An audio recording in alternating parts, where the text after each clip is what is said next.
They're not even pretending.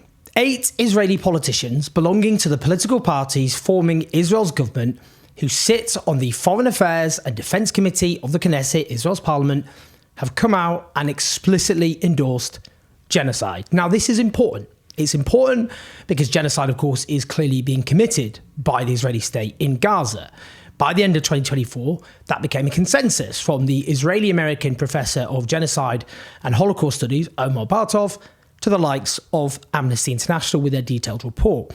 Now, the central challenge in proving genocide is not the actual acts comprising genocide, but proving intent. Now, there was an endless stream of statements by Israeli leaders and officials supporting genocide, but it is important that we keep amassing that evidence. Now, as Israeli newspaper Haaretz notes, these politicians wrote in a letter to the Israeli Defense Minister, Israel Katz, that Israel should destroy all sources of water, all sources of food, all sources of energy in northern Gaza in order to defeat Hamas, as they put it. They've complained that the IDF plan to quote-unquote evacuate the population in the north of the Strip to the south isn't being done properly. Well, more on that shortly. They demand that anyone who doesn't come out with a white flag who moves in the area should be killed. It should be noted that there are multiple reports which have been documented, including by former soldiers, Israeli soldiers in Haaretz, the Israeli newspaper there, of Israeli soldiers shooting dead Palestinians waving white flags. They even shot dead Israeli hostages waving white flags. Now, using the term evacuation here is, let's just say, it's repulsive. It is absolutely repulsive. It's Orwellian evacuation. This isn't an evacuation. This is ethnic cleansing. The so-called general's plan being executed in northern Gaza involves preventing almost any humanitarian aid getting in, including food and other necessities of life, in order to starve the people there and use violence to force them out or to kill them en masse, which is, of course, what is happening. The IDF briefed in November that they wouldn't let civilians return to northern Gaza, which isn't even subtle, is it? That is just ethnic cleansing.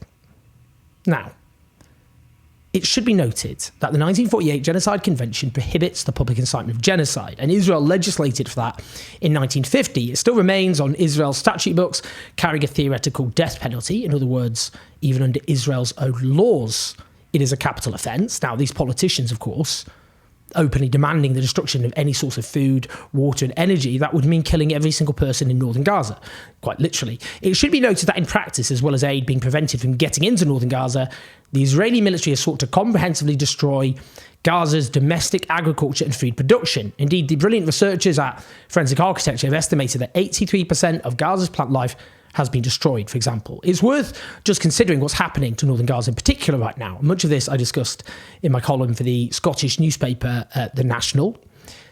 Let's consider, for example, the case of Dr. Husam AbuSafia, the director of Kamal Adwan Hospital.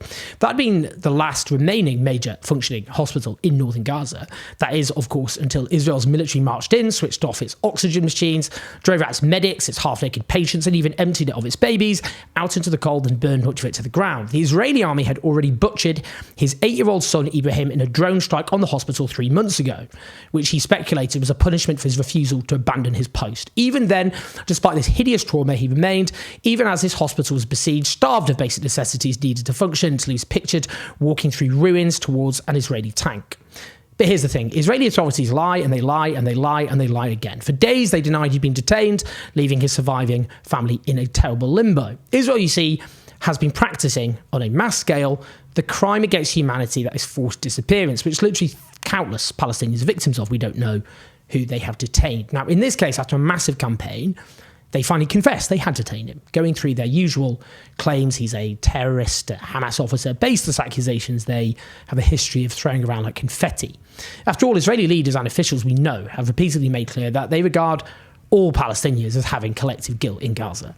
Dr. Safia's family believe he's being held at the Steitimon prison in Israel. This prison is the stuff of nightmares. Thousands of Palestinians, the victims there, are forced disappearance, held without charge. As human rights organisations like Israel's B'Tselem put it, detainees are subjected to harsh, arbitrary violence on a frequent basis. What does this mean?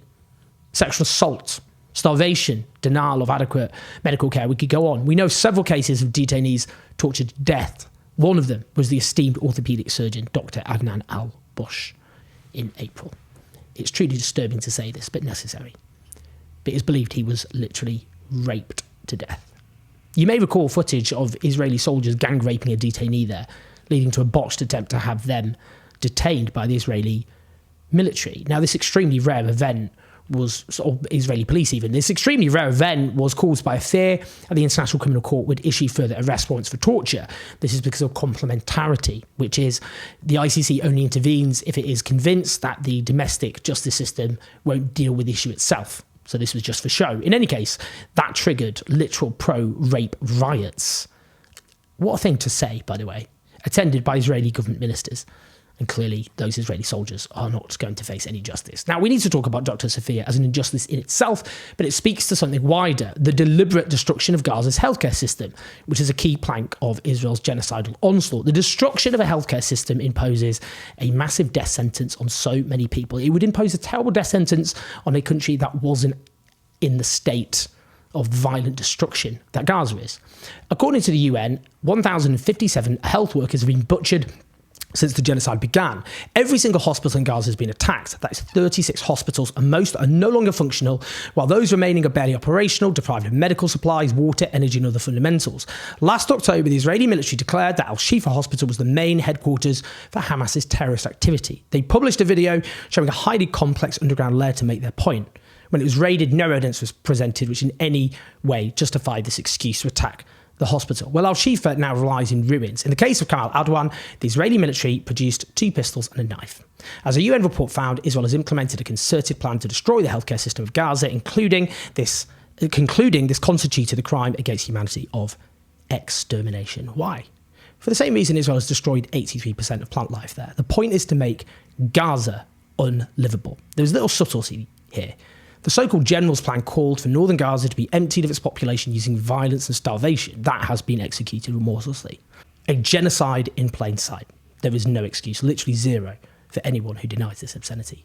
Every crime, every horror, facilitated by the West. We will never be forgiven, nor should we be. Please like and subscribe, leave your thoughts, leave your comments. Help us to take on the pro-genocide media. We, over the coming weeks, you'll see the plan is to, I guess, hopefully take things up a notch. I should also tell you that I'm writing a book at the moment called The Fall of the West. And I'm writing that I'll be writing that but over the coming months. And it obviously, you know, on my mind has been what's been happening to Palestine with the direct facilitation of the West. But the book itself is looking at the economic decline, the military defeats, as well as moral collapse and the crisis of democracy unleashed by Western decline, the likes of Trumpism being morbid symptoms, but also accelerants. Anyway, I just wanted to let you know, because it's the new year, just keeping you up to date.